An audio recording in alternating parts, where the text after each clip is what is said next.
From the Understood Podcast Network, this is In It, a podcast about the ins and outs, the ups and downs of supporting kids who learn and think differently. I'm Gretchen Vierstra, a former classroom teacher and an editor here at Understood. And I'm Rachel Bozek, a writer and editor with a family that's definitely in it. Today, we're calming the jitters with children's book author Lindsey Rowe Parker. Lindsey has a new book coming out all about a girl with sensory differences. It's called Wiggles, Stomps and Squeezes, Calming My Jitters at School, and it's the second in a series. Lindsey herself was a child with sensory differences and is now mom to a daughter with autism and a son who's neurodivergent. We wanted to talk to her about the importance of representation in children's books for kids like she was, and for her own kids. So welcome to the podcast, Lindsey. Thank you for having me. We're so excited to talk to you, and we wanted to start by congratulating you on your new book. Yes, so exciting. Thank you. We really, really love it. And so we were wondering if you could actually read us maybe the first few pages from it so we can give our listeners a sense of it. Absolutely. I need to wiggle. I need to spin. I can't explain why. Today's a school day, Mom sings. She takes my hand and we spin, spin, spin around. She makes me giggle with her goofy songs. What would you like to wear today? She asks. I want my favorite shirt, the one with the dinosaur. I point to it. It's in the stinky pile. Can we try another shirt with the planets today? That one is clean. And we'll get the dino shirt washed for tomorrow. I feel my jitters start to bubble inside. Little bubbles, like the kind in orange soda. She shows me the shirt with the planets. They have sparkles and they match my shoes. I nod. I do like planets, especially Jupiter. It's my favorite. She takes my hand and we spin, spin, spin around. And that's what calms my jitters down. Thank you so much for that. And since the listeners can't see the illustrations, I just want to say that the illustrations by Rebecca Burgess really give the reader a feeling of the narrator's sensory experience, like the spinning and the sounds of the bus and like the loudness of the letters on the page that are coming off, from the teacher. I really loved that part of it as well. Thank you. Well, and when I was looking for an illustrator, because we started this process back in, like 2019 maybe, and I knew I wanted an illustrator that had the lived experience of sensory experiences, because it's kind of if you don't know what you're looking for, you're not quite sure how to share that information. Yeah. And so I reached out to Rebecca on Twitter and I was like, hey, I have a crazy idea. Would you read this manuscript? And I would be so, honored if you would consider doing a project with me. And they jumped at the opportunity. They themselves are an autistic creator. And since our original partnership, they've gone on to illustrate a bunch of other books. And I'm so excited for that journey for them. I'm so, so lucky to have them on this project with me. That's awesome. So I'd like to know what inspired you to write a book about a girl with sensory differences. So I actually didn't start out to write a book about sensory differences. I was just writing little snippets from, my day with my children. I do have a little girl and a little boy. Both are neurodivergent. One is autistic and the other has not been diagnosed yet, but very, very clearly it runs in our family. So I kind of just was writing these little vignettes or these little snippets of the day. And after going through a lot of occupational therapy with my daughter, I kind of started to see the differences in sensory experiences. And I was able to identify a lot more of the things that I grew up not knowing were sensory differences. I just thought I was weird. And so kind of through that process, this evolved from just a little snippets of our day to identifying like, what I'm actually writing is about sensory challenges. And I was like, and light bulb went on and I was like, okay, this makes so much more sense. And we also didn't start out to do this as a series. It was just going to be one book. I'm an unknown author and it was my first book. And, I thought that was going to be a one and done.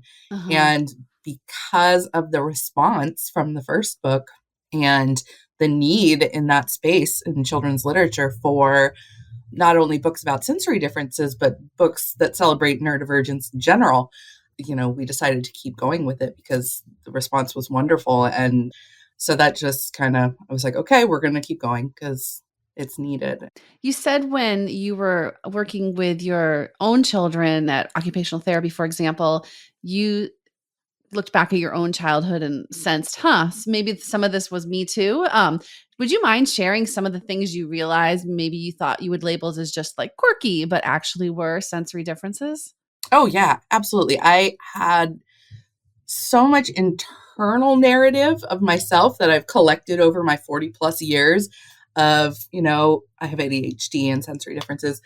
I was labeled a dreamer. I was labeled not applying myself, spacey, obnoxious, like all those things.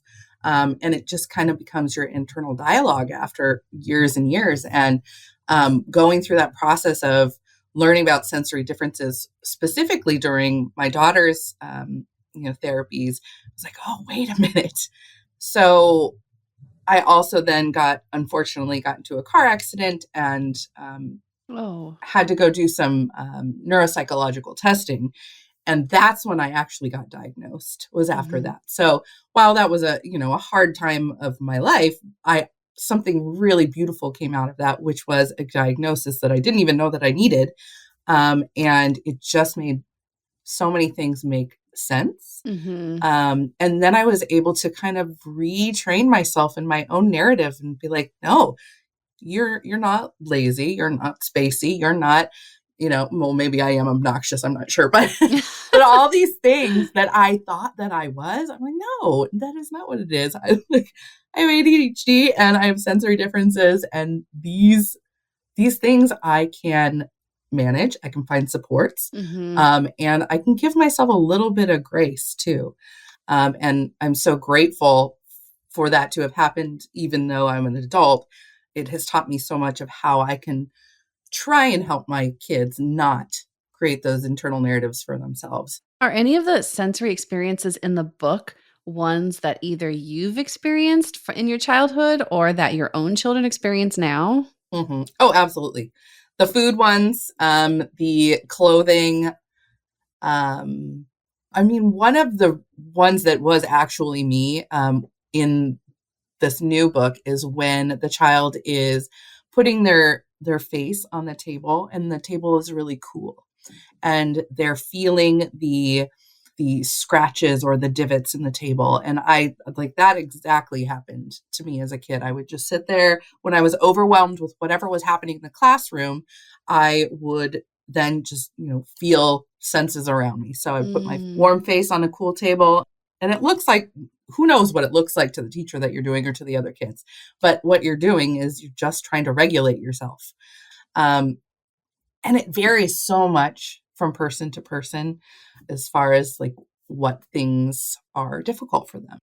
The example you just gave of the head on the cool table and like feeling the little cracks on the desk, like, yeah, you're right. To someone from the outside, like I'm a former classroom teacher, like, I don't know, I might have looked at a kid and wondered what they were doing. So it's really informative, this book, to teach people that actually this might be a way that they're calming themselves down and miss all of the commotion that's going around them. Yeah. It's fun and almost kind of healing to like kind of put it on the page and have the outcome be something that maybe didn't actually happen the way that I would have liked it to happen. Some of these responses that we show in the book are not necessarily how those moments actually played out. This is more of how I wish they could have played out. Yeah. And I also really liked how understanding, like you said, that the outcome wasn't always how it really went for you or for either of your kids. Because there were moments while I was reading where I'm like, oh no, how's this going to go? And it went okay. So thanks for that. So another thing that struck me in the book is the repeated phrase, I can't explain why. Like, when the narrator is saying like, I need to wiggle, I need to spin, I can't explain why. And it seems like there's something really important that you wanted to get across there. And can you talk a little bit about why you left it there, that you didn't add explanation or anything specific about a labeling or a diagnosis? That's a great question. I think while I was crafting this, I had a lot of different authors. I was in a group, a critique group. We would get together and read each other's manuscripts. And part of that was saying, like, how are you going to wrap this up? Like, how is this going to go down? And, I was like, I don't know if we need to explain why. I don't know if a child explains themselves. Like, you just feel it. It is just your reality. And one of my critique partners, he was just like, that's it. That is your repetition. That is your, I can't explain why. And I was like, huh. And he was so right. And you don't necessarily need to explain why all the time. You just need to be accepted and supported. And so even if the child or the adult or whomever it is can't tell you why they're doing the things that they're doing or why they're feeling the things that they're feeling, it doesn't matter. We still need to support and, accept people and meet them where they're at.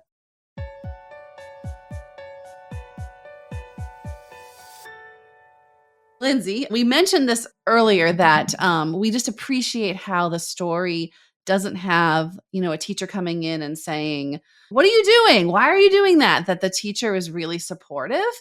And I feel like other authors might have gone the other way because they might have thought it was more interesting, right? To have it's sort of like a children's movie. Like sometimes those movies have these like really harsh points because they think that that's what kids need. So why did you choose to not add that? Why did you choose to have such a supportive teacher, supportive friends, etc.? This was a definite choice. It took me actually a while to get this book published because as I was shopping it around to different editors and, publishing houses, they were like, oh, we like it, but it's too quiet. Your story's too quiet. It's not, there's not enough drama in it. If you could make it a little more. And I was like, it didn't sit right. And I understand that, their job is to sell things. Yes. I get it. But for this specific, I didn't want to do that. I didn't want to make it more than it needed to be. The arc in both of these stories is dramatic enough for the person experiencing it. It doesn't need to be, more things don't need to be added to make that experience valid when other people see it. And so that's partly why there is no huge explosion outside of just internally in that person's experience. And then having these supportive adult figures was so important to me and my illustrator for this particular series because we want to model the way that it should go for kids. We want kids to see the way it should go for them. And I was in another interview once with the first book and they said, so is this how you respond? And I was like, oh, sometimes I can. Sometimes I mess it up, Right. So this is not like me doing all the things perfectly in this book. This is me showing what I would love to have happen. And I don't always get it right either. But modeling that type of support from adult figures in a kid's book, I thought was very important. And I was not willing to change that just to get it sold. Yeah, I agree. I mean, and when my kids were little and we would watch, the typical kids movies that had those dramatic moments in them, they hated it because they felt unsafe. Like they felt like, well, what's going to happen? I'm scared. And so I feel like this book is so great for kids because they're reading it and they don't have to feel worried for the main character for the most part. And it does feel safe and warm, right? So I like that about the book a lot. Yeah, I think it's nice to have a quiet story that is relatable especially for kids who maybe don't have a lot of quiet because they're always getting the what are you doing? Why are you doing that? And now it's like, oh, it's okay here. So yeah, no, I love that. So Lindsey, you haven't just written these 2 books for your series, and I shouldn't say just 2, but you've also recruited other children's book authors and creators to put out stories about sensory needs and challenges. Can you tell us a little bit about how that came about and what's come out of that campaign? Sure. So I started seeing, as I got deeper down into the children's literature, like industry or environment or community, I guess you could say, I started seeing that there were actually a lot of books coming out specifically for, neurodivergence, sensory differences by autistic authors and illustrators and creators. And I did not necessarily encourage them to write these books. They were already doing it. What I encouraged them to do was come together and not see each other as competition, and more see each other as like collaborators or community. And so there's probably about 20 or so of us now that are either creators, illustrators, authors, and even just advocates and other organizations.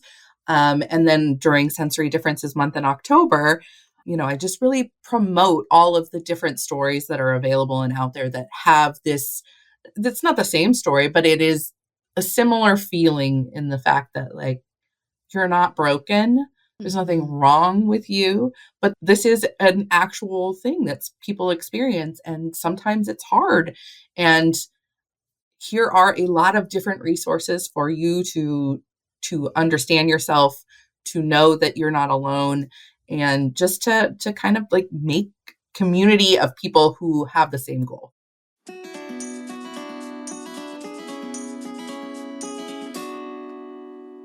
I'm wondering if you've heard from kids or parents and caregivers about your books. Like, have you gotten any memorable feedback that's really stayed with you from those families? Yes, I have so many beautiful reviews that are just like each time I read one, I tear up a little bit. But I think the one that got me the most was it was in person, and I was at a children's hospital reading to the kids, and there were some parents there, and one of them came up to me after, and she was crying. She's like, "Thank you for seeing my child. No one sees my child." She's like, "You see them in this book and they can see themselves."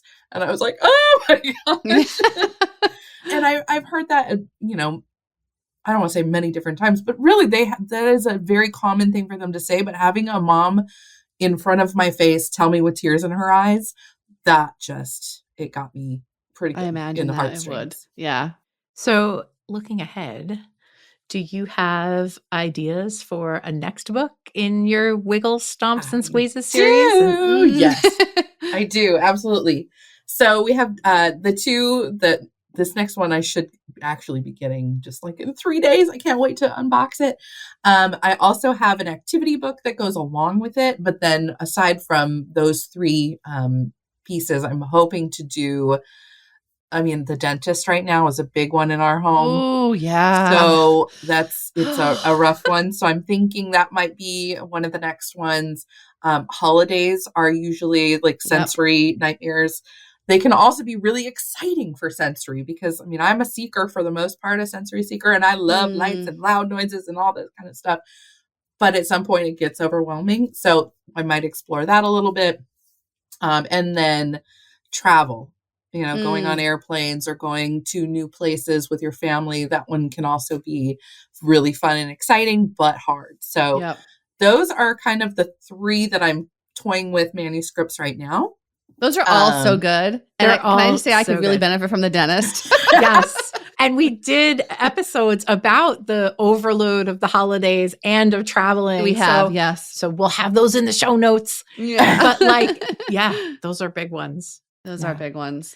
Yeah. And I try and pull from things that we experience personally, because I feel like most of the time it's so much more authentic to write from something that you understand and know. So I'm sure there's a million other scenarios that I could write about, but because those are right now pretty intense for our family, I think that's why I'm gravitating towards those. Yeah. Do you have anything else you want to share before we wrap up? I want kids to know that they are not weird or broken, ever. They're not. And it's whether that's through books like mine or through other, ways to find that out. I think it seems like there's a shift in the way that we talk about disability. And it seems like it's getting better and more inclusive and more accepting. And I'm very happy to be part of that. And I want to keep pushing that message is like, hey, you're not broken. We wholeheartedly agree. Thank you so much. This was really a great conversation. It was so nice to get to know you. Yes, thank you for talking with us. Thank you for having me. I was so excited. I love Understood. I think it's such a great organization. Yay! I was like, Lindsey Rowe Parker's new book is called Wiggles, Stomps and Squeezes, Calming My Jitters at School.